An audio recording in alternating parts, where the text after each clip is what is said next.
Minute میر خاموش بیٹھے رہے. ان کو اپنا کوئی شعر بھی یاد نہیں تھا. سودا کھڑے ہوئے اور زور سے بولے, اگر تم کو اپنے اچھے شعر یاد نہیں ہیں تو میرے سنا دو. میر نے مجھ سے پوچھا یہ کون تھے؟ میں نے کہا ہندوستان کا ایک فلمی پلے بیک سنگر ہے محمد رفیع. جانی میں نے سودا نہیں کہا, ورنہ محفل میدان جنگ بن جاتی. میر نے کہا مجھ میں اور غالب میں بہت فرق ہے. غالب کے سر پر ہاتھ رکھنے والے بہت تھے, مجھے اپنے سر پہ خود اپنا ہاتھ رکھنا پڑا.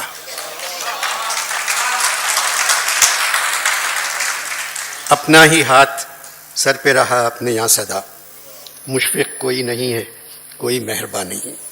خواجہ صاحب بولے میر جی میں مشفق تھا, ہوں اور رہوں گا. پھر میں میر صاحب کو شعر یاد کرواتا گیا اور وہ پڑھتے گئے. کم فرصتی یہ گل جو کہیں کوئی نہ مانے, ایسے گئے ایام بہاراں کے نہ جانے. بندھا رات آنسو کا کچھ تار سا, ہوا ابر رحمت گناہ گار سا. غالب اپنی کرسی چھوڑ کر آئے اور میر کے ساتھ میز پر بیٹھ گئے.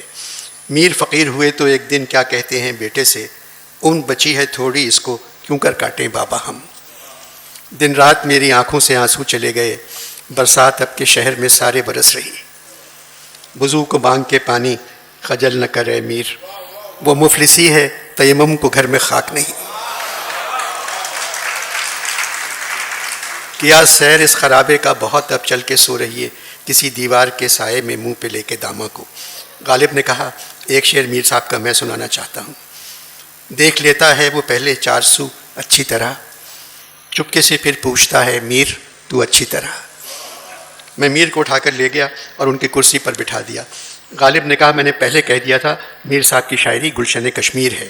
سودا پھر بولے مرزا گلشن مقبوضہ کشمیر, روڑے پیٹنے کے علاوہ اس گلشن میں اور ہے کیا؟ درد اور مصفی نے سودا کو خاموش رہنے کو کہا. جانی پھر کمال ہو گیا. خواجہ صاحب نے مجھے اسٹیج پر بلایا اور کہا مرزا پوچھ رہے ہیں تم کون ہو اور کیا کرتے تھے؟ میں نے مرزا سے کہا وہی کرتے تھے جو آپ کرتے تھے. آپ کو 14ویں بیگم نے پریشان کیا, ہم کو پہلی نے پریشان کیا. ہم روہے کے ہیں, شاعری کے علاوہ کچھ نہیں کیا. مرزا نے فرمائش کی کچھ سناؤ. میں نے کہا میر صاحب اور آپ کے بعد. مرزا کہنے لگے تم پیدا بھی تو ہم دونوں کے بعد ہوئے ہو. جانی میں نے مولا علی سے مدد مانگی, ایلیا کے نام کا واسطہ دیا اور کہا عزت رکھ لے.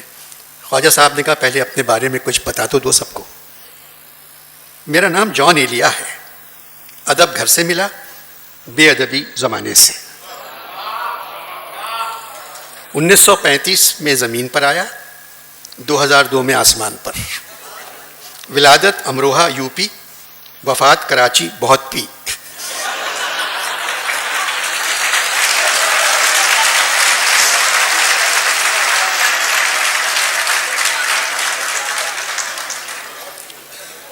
کئی وقت مجھ پر ایسے آئے, میں نے سوچا کیوں نہ احساس شعور اور اپنے فن کو طاق میں رکھ دوں اور کہیں نکل لوں.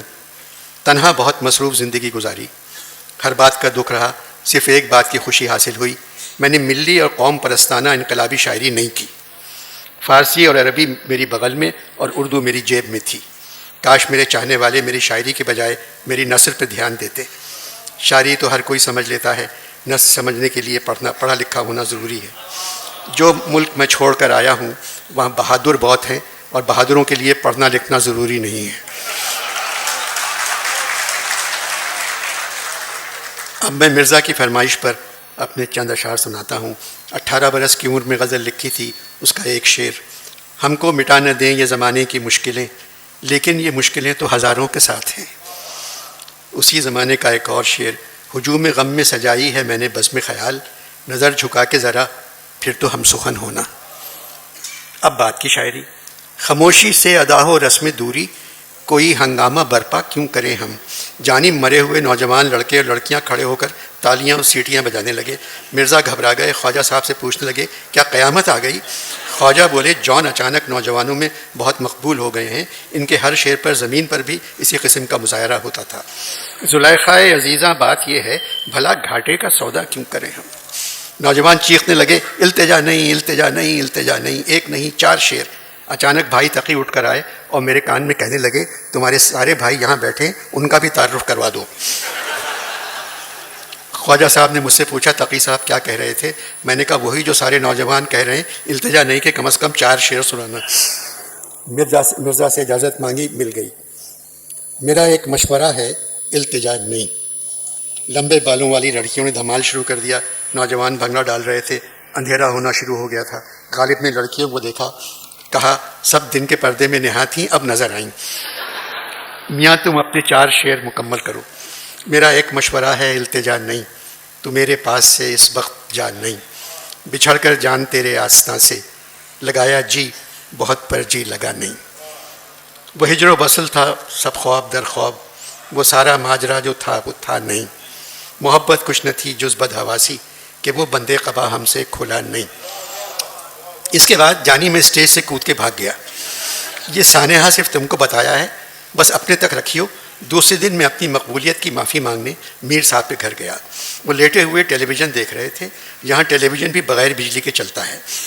عمران خان سفید شلوار، سفید قمیض، کالا کوٹ اور لال مفلر ڈالے تقریر کر رہے تھے۔ مجھ سے کہنے لگے بہت خوش شکل ہے، اس سے پہلے ہمارے وزیر اعظم کے لیے کسی اور خواہش کا اظہار کریں۔ میں نے ٹیلی ویژن بند کر دیا۔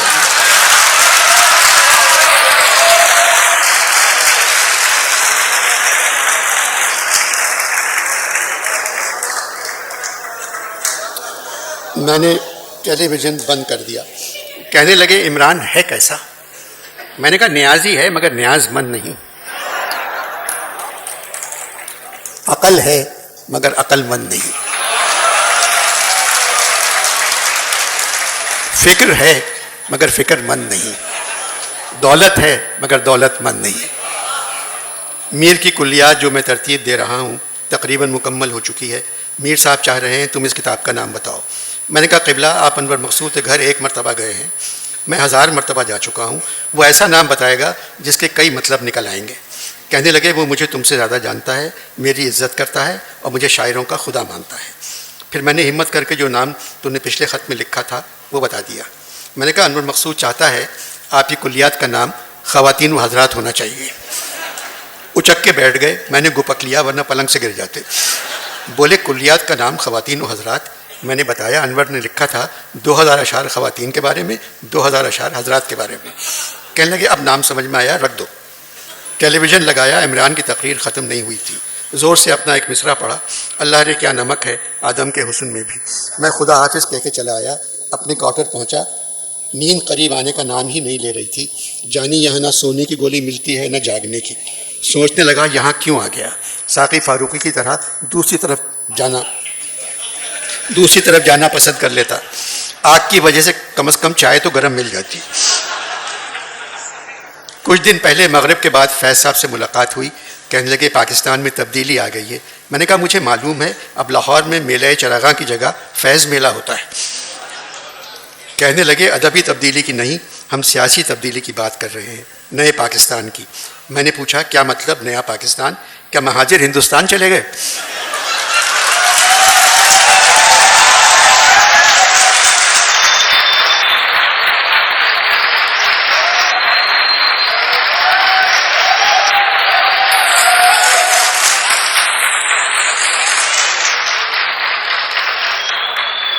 کیا مہاجر ہندوستان چلے گئے؟ پنجابی جالندھر چلے گئے، پٹھان افغانستان چلے گئے، بلوچی ایران چلے گئے، خالی فوج رہ گئی پاکستان میں۔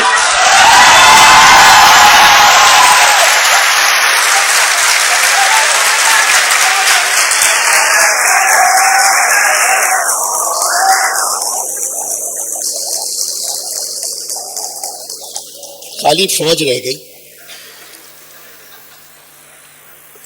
پاکستان میں، وہ تو شروع سے تھی، پھر نیا پاکستان کہاں سے آ گیا؟ ناراض ہو گئے اور چلے گئے۔ جانی یہ خود فوج میں کرنل رہ چکے ہیں۔ جانی نیا پاکستان صرف ایک طرح بن سکتا ہے، تم عمران خان سے کہو پرانے پاکستان کو ملک ریاض کو بھیج دے۔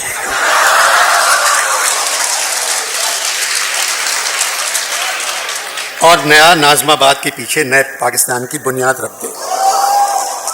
پرانا پاکستان بھی کراچی سے شروع ہوا تھا، نئے پاکستان کو بھی کراچی سے شروع ہونا چاہیے۔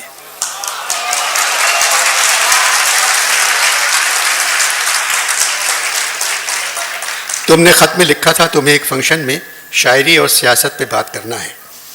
پاکستان کیا سیاست سے ٹھیک ہو سکتا ہے یا شاعری سے؟ جانی شاعری اور سیاست میں صرف جھوٹ ہوتا ہے، پوئٹری اور پالیٹکس میں سے جھوٹ نکال دو تو صرف سفید کینوس رہ جاتا ہے۔ شاعر اپنی غزل کے ہر دوسرے شعر میں یو ٹرن لیتا ہے اور سیاستدان اپنی ہر تقریر میں یو ٹرن لیتا ہے۔ بس ایک بات ضرور کہتے نا، اچھے شاعر کے لیے اچھا انسان ہونا ضروری نہیں ہے، مگر ہر بڑے سیاستدان کے لیے اچھا بے ایمان ہونا بہت ضروری ہے۔ عمران ایماندار ہیں، اسی لیے مشکل میں ہیں۔ اب بچا کیا؟ پاکستان سیاست سے ٹھیک ہو سکتا ہے یا شاعری سے؟ قائد اعظم بہت بڑے سیاستدان تھے، علامہ اقبال محب وطن تھے اور بڑے شاعر تھے۔ اب پاکستان میں نہ قائد پیدا ہو سکتے ہیں نہ علامہ۔ اگر پاکستان کی ترقی تم دیکھنا چاہتے ہو تو پنجابی وکیلوں کو فوجی بنا دو اور پنجابی فوجیوں کو وکیل بنا دو۔ میں قسم کھاتا ہوں یہ 2 دن میں سرحد پار کر لیں گے۔ جانی ختم کرنے کو جی نہیں چاہ رہا ہے، بس تمہیں ایک اچھی خبر سنا دوں۔ آج صبح میری بجیا سے ملاقات ہوئی، شہد کی نہر کے کنارے بیٹھی کیاریوں میں پھول لگا رہی تھی۔ 10-15 حوریں ان کے ساتھ تھیں۔ مجھے دیکھ کر کھڑی ہو گئیں اور دونوں ہاتھ پھیلا کر کہا، ادھر آؤ بیٹے، کیسے ہو، کدھر ہو، کہاں ہو؟ بھئی تم اپنی صحت کا خیال رکھو۔ میں نے بجیا کو بتایا نہیں کہ ہم مر گئے ہیں۔ جانی اب بتاؤ ہم و بجیا کیا کریں؟ آسمانوں میں گر پڑے یعنی ہم زمین کی طرف اڑان میں تھے۔ تمہارا جان جانی جانے من۔